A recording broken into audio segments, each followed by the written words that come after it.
ननद बनी मॉडल। शिवानी के परिवार में उसके सास ससुर पति अमित के अलावा एक ननंद सौम्या भी रहा करती थी। सौम्या बहुत ही मॉडर्न नेचर की लड़की थी।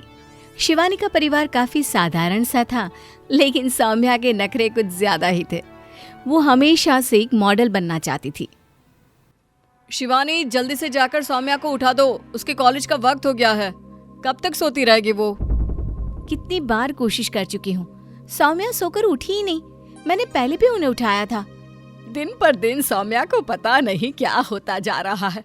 पढ़ाई लिखाई करने में तो उसका बिल्कुल मन ही नहीं लगता। हाँ अमित बेटा, तुम उसके भाई हो, तुम ही उसे कुछ समझाओ। हमारी तो बिल्कुल सुनते ही नहीं। मैंने भी सौम्या से कई बार कहा है कि थोड़ा पढ़ाई में अपना मन लगाया करे। मैं अभी उसे उठा कर आती हूँ। इतना कहकर शिवानी सौम्या को उसके कमरे में जगाने के लिए जाती है। थोड़ी देर बाद सौम्या शिवानी के साथ बाहर आ जाती है।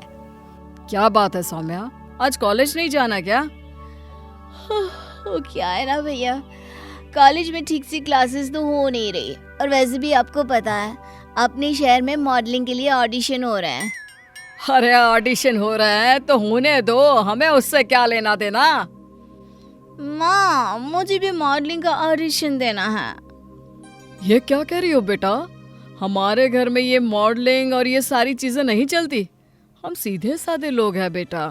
मुझे नहीं पता, मुझे बस मॉडलिंग करनी है और किसी भी हालत में करनी है।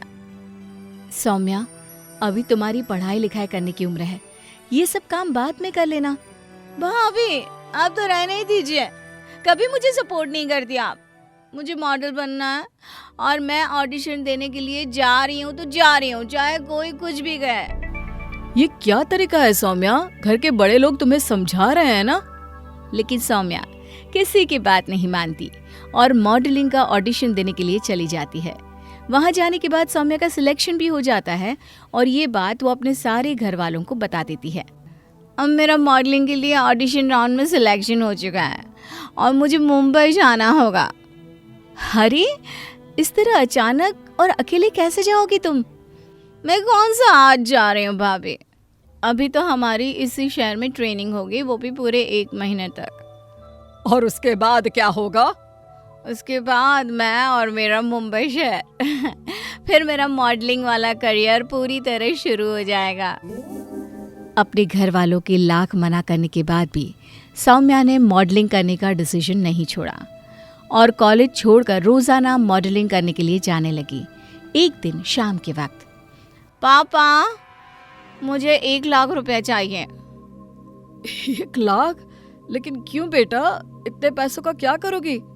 करना क्या है पापा, मेरी मॉडलिंग की ट्रेनिंग पूरी होने वाली है, उसके बाद मुझे मुंबई जाना है और उसके लिए मुझे उन लोगों को 1 लाख रुपए देने होंगे। सौम्या देखो, मुझे लगता है तुम्हें ये सब पैसे इस तरह फिजूल खर्चे में नहीं उड़ाने चाहिए। और उन लोगों का क्या पता आगे चलकर क्या करे। देखो सौम्या, तुम्हारे भैया सही कह रहे हैं, इस तरह किसी पर भरोसा करना सही बात नहीं है। और वैसे भी तुम्हारा अकेले मुंबई जाना सेफ भी नहीं है। अगर आप लोगों ने मुझे मुंबई जाने के लिए पैसे नहीं दिए तो मैं खाना पीना सब कुछ छोड़ दूंगी। ये मेरा सपना है मैं इसे पूरा करके रहूंगी। अरे सौम्या बेटा, ये क्या तरीका है? इस तरह जिद नहीं करते, छोड़ दो अपनी जिद। लेकिन सौम्या ने अपनी जिद के चलते किसी की एक बात नहीं सुनी। उसने खाना पीना छोड़ दिया। ये देखकर सौम्या के परिवार वाले काफी घबरा गए। उन्होंने सौम्या को खाना खिलाने की और समझाने की बहुत कोशिश की, लेकिन सौम्या ने 2 दिन तक खाना नहीं खाया और उसकी वजह से उसकी तबीयत बिगड़ने लगी। पापा, मुझे लगता है हमें सौम्या को 1 लाख रुपए दे देना चाहिए। अमित ठीक कह रहा है। अगर उसने 1-2 दिन और खाना नहीं खाया और उसे कुछ हो जाएगा तो मैं अपने आप को नहीं माफ कर पाऊंगी। मैं अपनी बेटी को इस हालत में नहीं देख सकती। लेकिन मम्मी जी, सौम्या बेकार की जिद कर रही है, कहीं वो गलत हाथों में पड़ गई तो? बहू ठीक कह रही है, लेकिन सौम्या की जिद के आगे हम कुछ नहीं कर सकते।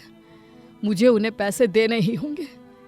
जिद करके सौम्या 1 लाख रुपया लेकर मुंबई चली गई और वहां जाकर उसे बहुत ही छोटा सा एक मॉडलिंग का असाइनमेंट मिल भी गया।